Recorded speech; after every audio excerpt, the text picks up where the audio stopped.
लगाते हैं, शर्मा भी लगाते हैं, तिवारी भी लगाते हैं, मिश्रा भी लगाते हैं, पाड़े भी लगाते हैं। ये जातवाद नहीं है। आज एक तरफ हमारा अगर निमंत्रण होता है, भोजन करने के लिए जाते हैं बफर सिस्टम में, भोजन किसने बनाया क्या पूछते हैं, हमारे बगल में किसने रोटी उठाई क्या पूछते हैं, हम साथ में भोजन करते हैं, किसी की जात नहीं पूछते। हम एक कॉलेज में जब एक मिनट ध्यान से, जब हम कॉलेज में एडमिशन लेते हैं और किसी भी बच्चे से मित्रता करते हैं तो उसकी जात नहीं पूछते। एक चाय की दुकान पर जाते हैं, चाय वाले से चाय लेते हैं, उसकी जात नहीं पूछते। समोसे से समोसा लेते हैं, जात नहीं पूछते। सब्जी वाले से सब्जी लेते हैं, जात नहीं पूछते। लेकिन जब हम सरकारी काउंटर पर फार्म भरने जाते हैं तो हमारी जात पूछी जाती है। हम पाड़े हैं तो 500 देंगे और हम पासवान हैं तो 50 रुपया देंगे, फिर चाहे पापा देंगे, फिर चाहे पासवान रामविलास पासवान का लड़का हो और फिर पांडे चाहे मनरेगा में काम करने वाले का लड़का हो। जातवाद कौन कर रहा है? एक पूछना है तो पूछिए, आप पूछिए प्रश्न। क्या बेनिफिट होगा अगर ये खत्म हो जाएगा? देखिए, बाबा साहब अंबेडकर ने कहा 10 साल के लिए रिजर्वेशन होना चाहिए। इस देश के चंद गद्दार नेता आज क्या कह रहे हैं कि आज 70 साल बाद बाबा साहब भी आ जाएंगे लेकिन आरक्षण नहीं खत्म होने देंगे। तो क्या वो बाबा साहब के सिद्धांत पर चल रहे हैं? कभी पाड़े, तिवारी, मिश्रा, ठाकुर साहब, अग्रवाल, बनिया को नहीं देखा होगा कि वह दलित समाज को जात के आधार पर गाली दे। आप मुझे बताइए, भारत समानता का अधिकार देता है सबको, फिर भी वो जात के आधार पर पंडित जी बभनवा ठकुरवा कह करके 500 गाली दे, उनके खिलाफ कोई कानून नहीं है। उनकी बकरी हमारे खेत में चली जाए, हमको डांट दे, जात सूचक शब्द के तहत जेल में हमको डलवा देंगे। ये हमारे साथ अन्याय है या न्याय है? अन्याय हमारे साथ कौन कर रहा है? आज कानून बनाए जाते हैं कि किसी दलित लड़की का आप गलत दृष्टि से पीछा करते हैं, किसी दलित लड़की का आप गलत दृष्टि से पीछा करते हैं तो आपके ऊपर कम से कम 1 लाख रुपए जुर्माना लगेगा, आपके ऊपर हर्जन एक्ट भी लगेगा। लड़की सामने जा रही है, हमें क्या पता कि वो दलित है कि सवर्ण है। दूसरी बात, अगर कोई सवर्ण लड़की का गलत दृष्टि से पीछा करता तो उसके खिलाफ ऐसा कानून क्यों नहीं होना चाहिए? यह भेदभाव हो रहा है कि नहीं हो रहा है? आज मैं स्वयं 8वीं क्लास में पढ़ता था, मैं 1.5 साल का था, तभी हमारे पिताजी खत्म हो गए थे। 300 रुपया फीस जमा करना था, गुरुजी ने कहा बेटा नहीं जमा करोगे नाम काट देंगे। हमें फीस जमा करना था। हमारी माताजी कर्जा रुपया लेकर के आई, जबकि हमारे मित्र राजेश आर्य थे जो कि 80 से आते थे, उनके पिताजी 500 रुपया दिए, उनका 200 पड़ा, हमारा 300 पड़ा। गुरुजी से मैंने कहा कि गुरुजी कर्जा मैं लेकर के आया हूं, ब्याज पर मुझे रुपया देना पड़ेगा, 300 मुझसे क्यों लिया गया? उन्होंने बताया कि आप जनरल वर्ग से हो। मुझे पता नहीं था कि जनरल वर्ग क्या होता है। अब सोचिए आप, जातवाद की बीज कहां से पैदा हुई? हम उस आर्य के साथ बैठते थे, भोजन करते थे, खाना खाते थे, साथ में पढ़ने जाते थे। हमने जातवाद नहीं किया, लेकिन हम पाड़े थे इसलिए 300 रुपया लिया गया, हम ब्याज पर लेकर आए थे, भुखमरी के कगार पर थे, ये हमसे नहीं पूछा गया। जात के आधार पर तो शोषण हमारा हो रहा है 70 साल। आप बताइए, एक छोटी सी बात बताइएगा, भारत का संविधान कहता है, एक वहां देख के बोलो ना, भारत का संविधान कहता है कि अगर किसी का बाप 302 करेगा तो उसकी सजा उसके बाप को मिलेगी, बेटे को नहीं मिलेगी। सही कह रहा हूं, गलत कह रहा हूं? अगर मैं किसी का मर्डर करता हूं तो उसकी सजा मेरे भाई को मिलेगी या मुझे मिलेगी? किसे मिलेगी? मुझे मिलेगी ना। तो सोचिए, 1947 के पहले जो शोषण हुआ, ना शोषण करने वाले जिंदा हैं और जिनका शोषण हुआ ना वो जिंदा हैं। फिर उसका बदला 1999, 92 और 95 में पैदा होने वाले बच्चे से क्यों लिया जा रहा है? आज अगर 70 साल से सारे नेताओं के भाषण सुन लीजिए, क्या कहते हैं कि यह सरकार दलितों की है, पिछड़ों की है, शोषितों की है, वंचितों की है। फिर भी 70 साल से दलित दलित है, शोषित शोषित है, वंचित वंचित है। तो इसका जिम्मेदार सरकार है कि सवर्ण है? इसका जिम्मेदार संविधान है कि सवर्ण है? सवर्ण के ऊपर कैसे आरोप लगाया जा सकता है?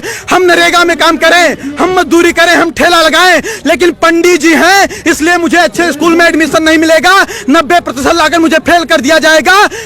क्या मुझे इस देश में न्याय नहीं मिलना चाहिए? और अगर न्याय देने की क्षमता इस देश की सरकारें नहीं रखती हैं तो खुल करके कह दें कि आप इस देश के नागरिक नहीं हो, हमारे मताधिकार भी छीन लें। फिर क्यों कह रहे हैं, हमारे वोट क्यों ले रहे हैं वो लोग? SC/ST एक्ट का 10 महीने जेल है। अब आप क्या मांग रख रहे हैं अगर इन मांगों को नहीं माना जाए? हमारी मांग यह है कि देखिए, एक समय था, एक कालखंड था जब जातवादिता रही होगी। आज जातवादिता नहीं है। यहाँ जितने लोग आए, मैंने किसी की जात नहीं पूछी, सबसे हाथ मिलाया, नमस्ते प्रणाम किया। आज कोई ऐसा नहीं करता। अंतरजातीय विवाह, आपको पता होगा कि भारत का संविधान कहता है कि 18 साल की लड़की हो जाएगी तो स्वेच्छा से शादी करने के लिए वह निर्णय ले सकती है कि नहीं है? तो अब शादी अंतर जातीय करना है कि जातीय करना है, वो लड़कियों के ऊपर निर्भर है। बाप उस पर दबाव नहीं बना सकता है, उस पर आप हम पर भी प्रेशर नहीं बना सकती हैं। और आपको बता दूं, अगर अंतर जातीय शादी करने से जातवाद खत्म होता तो अम्बेडकर की वाइफ भी ब्राह्मण थी, वो क्यों नहीं ब्राह्मण हो गए अम्बेडकर जी? वो दलित के दलित क्यों रह गए? रामविलास पासवान ब्राह्मण क्यों नहीं हो गए? वो दलित के दलित क्यों हैं? ये चंद लोग मलाई काट रहे हैं। आज गांव का गरीब दलित गोबर और मिट्टी में पड़ा है और दलित का मुद्दा उठाने वाले लोग मर्सिडीज से चल रहे हैं। उसके बाद उनका शोषण वो करते हैं। 22.5% दलितों का रिजर्वेशन, क्या उसमें कोई सवर जा सकता है? नहीं जा सकता। उसका लाभ कौन ले रहा है? दलित ही तो ले रहा है। अगर कहीं पर आरक्षित सीट आती है तो वहां चुनाव कौन लड़ेगा? दलित ही तो लड़ेगा, सवर तो लड़ नहीं पाएगा। फिर उनका अधिकार कौन खा रहा है? 56,000 करोड़ अनुसूचित जात के लिए और 39,000 करोड़ अनुसूचित जनजात के लिए ये जात के आधार पर बजट है। अगर जात के आधार पर ये बजट आए तो उन्हीं के जात के लोग खाए कि हम लोग खा लिए? फिर आरोप हमारे ऊपर कैसे लगाया जा रहा है कि हम उनका शोषण कर रहे हैं? ठीक है, और कोई बात हो तो बताइए। हम ये बताना चाहते हैं, देखिए हमारी सरकार से, देखिए हम इस देश के नागरिक हैं। हमने कभी तोड़ फोड़ नहीं किया, हमने कभी किसी का विरोध नहीं किया। हमने एक सेकंड बोलने नहीं दीजिए ना, 1 मिनट रुक जाइए, 1 मिनट रुक जाइए, कुछ बोलने दीजिए ना। हमने कभी सरकार के खिलाफ आवाज नहीं उठाई, हमने कभी तोड़ फोड़ नहीं किया, हमने बस नहीं जलाए, हमने ट्रेन नहीं फूकी। हमारी मांग हमेशा शांति से रही है। बाप दादा देश के लिए, धर्म के लिए लड़ते लड़ते मर गए, उनके बच्चे आज सिस्टम से लड़ करके मर रहे हैं। 2 लाख ब्राह्मणों के जनेऊ तोड़वा दिए गए, गर्दनें कटवा दी गई। 12-12 साल के राजपूत बच्चे, उनकी माएं तिलक लगा करके युद्ध क्षेत्र में भेज देती थी, तब हमारा धर्म बचा। हम देश और धर्म के लिए लड़ते लड़ते मर गए, हमारे बाप दादा मर गए, आज हम सिस्टम से लड़कर मर रहे हैं। क्या इसीलिए लड़कर मरे थे? हमारी मांग है कि राष्ट्रीय सोड़ आयोग का गठन हो।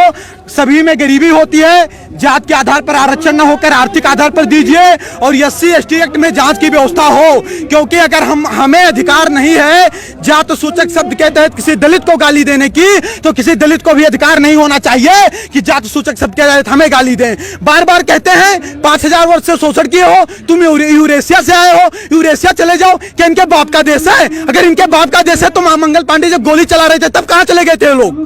कहां चले गए थे लोग? सपोर्ट कर दिया, आना नहीं पड़ता यहाँ। और कोई बात होगी तो बताइएगा, हम अपने मुद्दे पर तटस्थ हैं और अगर कहीं किसी को समस्या होगी तुरंत बताइए। तो आपने देखा यहाँ पर जो है आरक्षण जो है जातिगत आरक्षण नहीं होना चाहिए, यहाँ पे मांग की जा रही है। नई दिल्ली के जंतर मंतर पर तमाम लोग आकर के यही कह रहे हैं कि जातिगत आरक्षण नहीं होना चाहिए और SC/ST एक्ट जो लगाया गया है, जो बनाया गया है, इसमें सुधार होना चाहिए।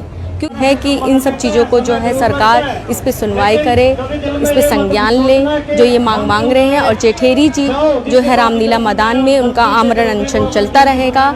जो इनकी मांगे हैं वह पूरी होनी चाहिए। इन्हीं मांगों के